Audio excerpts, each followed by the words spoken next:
sa gagawin niyo batas? But 24 versions na, no? So we are now in the process of consolidating the substitute bill so that we can come up with the one unified bill that would be the subject of our committee report in next week, no? Next week, hopefully.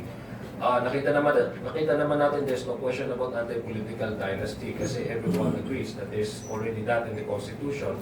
What we are now discussing is which degree of civil relationship should we actually implement, no? Introduce in the law.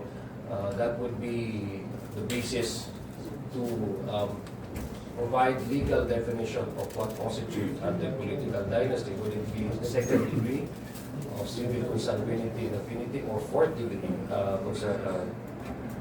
civil relationship, no? Consanguinity and affinity. So basically yun po yung pag-aaralan natin.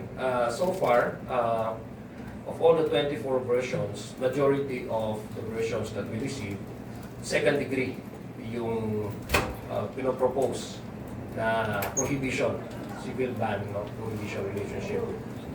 And well, the rest, I think kung di ako nagkakamali, 16 or 17 bills that propose yung second degree prohibition. The rest are fourth degree. May basis naman din tayo. I think may existing law na rin tayo, and I've mentioned this many times over. Sa SK law, second degree, pati na rin yung sa VAR, Electoral Code, second degree. So, if we follow the invitation na democracy rules by numbers, as majority nagpo-propose ng second degree civil relationship prohibition. Regarding